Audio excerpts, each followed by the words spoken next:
Buongiorno, mi chiamo Giovanni Tomasi, sono un medico in pensione, però mi sono dedicato per circa 60 anni allo studio della dialettologia. Sono stato anche ricercatore del CNR di Padova per questo cose della Fondazione Cini di Venezia.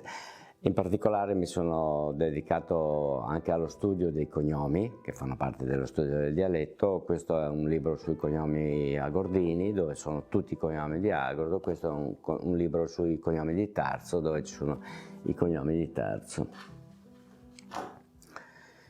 Oggi andiamo a parlare, credo e sia anche la prima volta che se ne parla nella vostra televisione, di storia dei cognomi. Direi di partire da quando si sanno i cognomi, cioè dall'epoca romana. I romani avevano un sistema trinomiale, cioè a 3 nomi, non binomiale come ce l'abbiamo noi, e quindi per esempio Cesare si chiamava in effetti Caio Giulio Cesare. Caio perché il padre si chiamava Caio, Giulio perché la gens o tribù di origine era la gens Giulia, e Cesare perché è il nome che gli ha dato suo padre quando è nato, molto probabilmente perché è nato col taglio cesareo.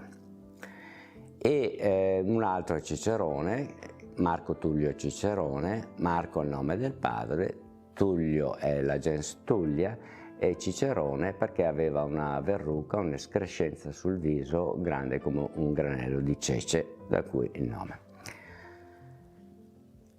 Per quanto riguarda i cognomi, vi dico i nostri cognomi sono tutti in origine in dialetto, poi però vengono trascritti dal prete che per i battesimi o per i matrimoni, che gli dà un cognome non più troppo dialettale ma con riferimento a una lingua superiore che è il trevisano e poi il veneziano, oppure vengono trascritti dai notai che fino a tutto il Cinquecento scrivono in latino, quindi vengono latinizzati. Esistono quindi varie forme cognominali in dialetto più arcaico, in dialetto più da lingua regionale, o addirittura ancora ce n'è qualcuno in latino. Nascono al singolare, poi possono diventare anche al plurale, nascono con il de davanti ma poi può essere persa, quindi ci sono tutte le varianti possibili.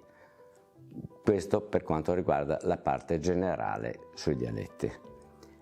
Adesso scendiamo nel particolare.